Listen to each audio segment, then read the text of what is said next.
많은 어머님들께서 이제 궁금해 하시는 그런 부분이 서울대에 가려면, 아니면 상위권 대학 가려면, 아니면 그냥 우리 아이 대학 가려면 봉사활동 몇 시간 해야 돼요? 정답은요? 안녕하세요. 친절한 입시TV 김학수입니다. 오늘도 입시에 대한 정보를 최대한 구체적이고 친절하게 설명을 해드리도록 하겠습니다. 오늘의 주제는요, 봉사활동입니다. 봉사활동 과연 서울대에 가는 애들은 몇 시간 할까? 그리고 봉사활동 과연 얼마나 중요할까?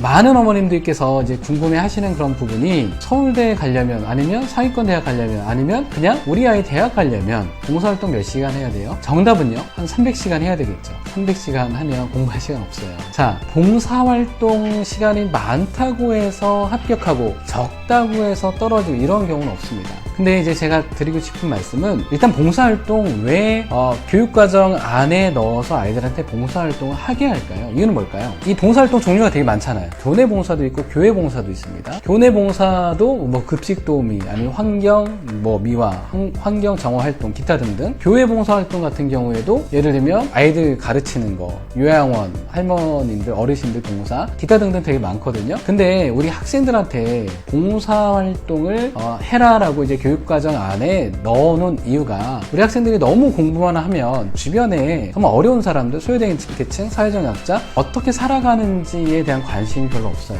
일단 그 사람들에 대한 관심을 갖게 해서 나중에 공부만 잘하는 게 아니라, 우리 학생들이 나중에 졸업하고 사회에 나갔을 때 그 소외된 계층과 사회적 약자를 위해서 어떤 거를 다 할 수 있을까에 대한 그런 고민, 이런 부분들 때문에 봉사활동을 우리 아이들한테 시키는 거라고 생각하면 돼요. 일단 교육청에서 권장 시간이 매 학년, 중학교, 고등학교 똑같습니다. 매 학년 거의 한 학년당 20시간을 권장을 하거든요. 그러면 3기 학년 하면 한 60시간 되겠죠. 이 60시간 정도만 해도, 뭐 서울대를 간다 해도, 연대, 고대를 간다 하더라도 60시간 정도만 했어도 괜찮아요. 그런데 이 60시간의 내용을 딱 들여다봤을 때 너무 그냥 형식적인, 그냥 누구나 할 수 있는 봉사활동보다는, 봉사활동에서 중요한 건 두 가지거든요. 일단 첫 번째는 유의미한, 다시 말씀드리면 질적인 봉사활동입니다. 두 번째는 지속성이 있는가, 이런 부분인 거거든요. 그럼 유의미한 봉사활동이라고 한다면, 아까 말씀드렸지만 소외된 계층이나 사회적 약자, 내 도움을 정말로 필요로 하는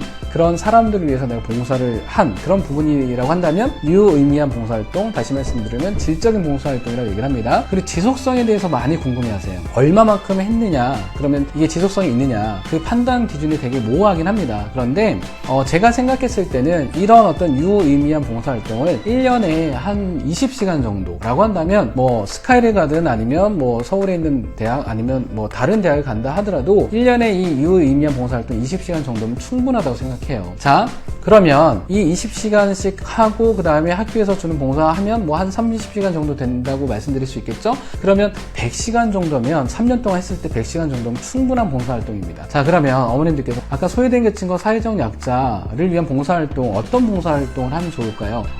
그냥 제가 아까 나열해 드렸지만 일단은 주변에 보시면 돼요. 예를 들면 독거 어르신도 계실 수 있겠죠. 아니면 요양원에 계신 뭐 치매 어르신들이 또 그 대상이 될 수도 있겠고요. 저소득층 학생들, 편모, 편부, 한부모 가정, 이런 부분들도 될 수 있겠고요. 다문화 가정 학생들이 될 수도 있을 겁니다. 그리고 세터민, 그러니까 기타 등등 되게 많아요. 특정해서 어떤 봉사활동을 해야 된다라는 그런 부분은 아니지만, 주변에 딱 봤을 때 내가 도움을 드릴 수 있는 그런 어떤 대상, 그분들한테 이제 봉사활동을 하는 게 그 소외된 계층, 사회적 약자로 말씀드릴 수 있을 것 같은데, 제가 한 가지 사례를 잠깐 말씀드려 볼게요. 우리 아이들이 봉사활동을 하고 나서도 그 의미를 잘 부여를 못하는, 그 의미를 잘 찾지 못하는 애들도 되게 많아요. 이제 자기소개서나 이런 것들을 첨삭을 하다가 아이들한테 너 이 봉사를 했을 때 어떤 의미가 너한테 있었니 했을 때, 아이들은 선생님 저는요 그냥 어떤 모임 복지관이나 이런 데 가서 저는 배식한 거밖에 없어요, 청소한 거밖에 없는데요, 설거지한 거밖에 없어요, 저는 큰 의미가 없었는데요, 이렇게 얘기하는 애들 되게 많아요. 근데 이제 이런저런 얘기를 하다 보면, 이제 실제 있었던 사례입니다.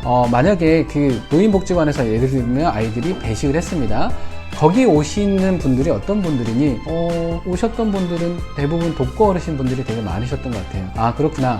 그러면 그 봉사를 배식을 하면서 혹시 특별하게 생각나는 어르신들이나 아니면 그 환경이 어땠는지 혹시 얘기해 줄 수 있니? 그냥 환경은 그냥 뭐 복지관에서 한 거니까. 그런데 어르신들의 어떤 그 차림새가 조금 그래도 조금 어려워 보이시긴 하셨어요. 아, 그렇지. 그러면 그 배식을 하면서 특별하게 생각나는 어르신이나 이런 분들은 안 계셨니? 전혀 없었어요. 그냥 그렇게 얘기하는 애들이 되게 많아요. 그런데 이렇게 대화를 하다 보면 미처 그 봉사활동을 했었을 때는 생각하지 못했던 그런 부분들이 생각나는 경우도 많아요. 실제 사례를 말씀드리면 한 아이가 이런 얘기를 합니다. 혹시 그렇게 생각나는 어떤 어르신들 안 계셨니? 했을 때 배식하면서요, 이제 그날따라 고기 반찬이 나왔었는데 이 고기 반찬에 대해서 한 할머님이 너무 고기 반찬 더 달라고 이렇게 좀 욕심을 좀 내신 적이 있으셨어요. 그래서 제가 정중하게 할머님, 뒤에 다른 분들 기다리고 계시니까 이 할머님들 다 드시고 남으시면 더 배식을 해드릴게요. 근데 할머님이 싫다고, 더 달라고 고기 반찬을 많이 드시고 싶으셨던 거죠.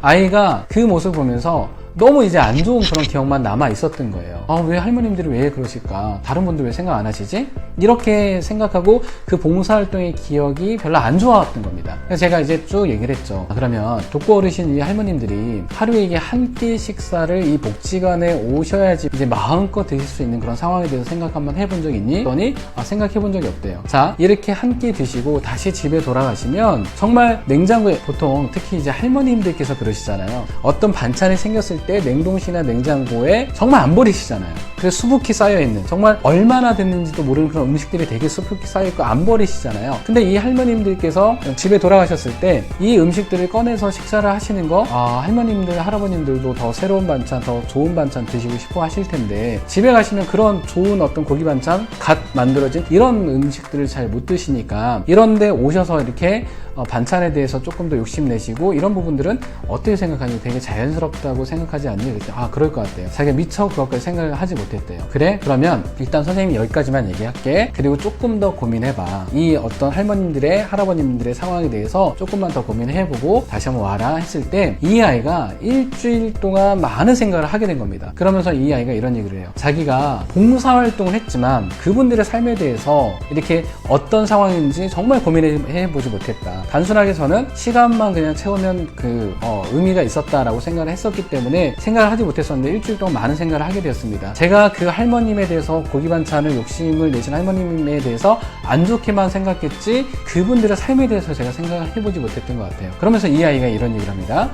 외할머님이 이제 집에 찾아오시면 그렇게 여기저기 우리 학생의 얼굴을 뜯어보시고 손으로 이렇게 얼굴도 만지시고 이렇게 하시는 모습이 우리 학생이 너무 싫었대요. 빤히 쳐다보시고 이리저리 얼굴을 뜯어보시고 얼굴 만지시고. 그런데 일주일 동안 우리 그 외할머님의 그 모습을 생각을 하면서 할머님이 얼마나 외로우셨으면 내 얼굴을 빤히 쳐다보시고 여기저기 뜯어보시고 이렇게 만지셨을까? 왜 그때는 내가 너무 싫어했을까? 얼마나 외로우셨으면 할머님이 그런 행동을 하셨을까? 그래서 자기가 외할머님한테 그렇게 가졌던 생각에 대해서도 상당히 많이 뉘우치게 되었다. 그러면서 이 아이가 이런 얘기를 합니다. 주변에 정말 이렇게 외롭게 살아가신 어르신들이 되게 많으신데 이분들을 위해서 내가 나중에 사회에 나갔을 때 만약에 정책을 위반할 수 있는 위치에 가게 된다고 한다면 현실적으로 도움을 드릴 수 있는 그런 부분이 무엇인지 정말 진지하게 고민해보는 시간을 갖게 되었습니다 라고 얘기를 해요. 자, 그래서 우리 아이가 어떤 봉사활동을 한다 하더라도 당시에는 의미 부여를 못하는 아이들이 되게 많아요. 어머님들께서 해주실 수 있는 그런 부분은 뭘까요?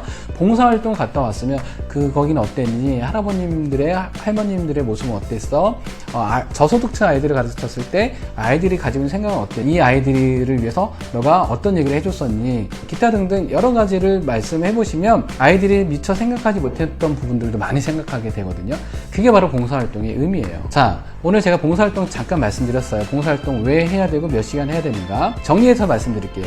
봉사활동은 정말 이게 진로랑 연결시키지 않았으면 좋겠습니다. 정말 소외되는 계층, 사회적 약자, 도움을 드릴 수 있는 그 분들을 찾아서 본인이 도움을 드리면서 나중에 이분들을 위해서 또 어떤 부분을 할 수 있는가, 그런 고민하는 그런 시간이 봉사활동이에요. 시간이 몇 시간이어야 된다, 어떤 봉사를 해야 된다, 이런 부분보다 그런 분들을 찾아서 우리 아이들이 해줄 수 있다고 한다면 그게 봉사로서 상당히 큰 의미가 있습니다. 친절한 입시TV 김학수였습니다.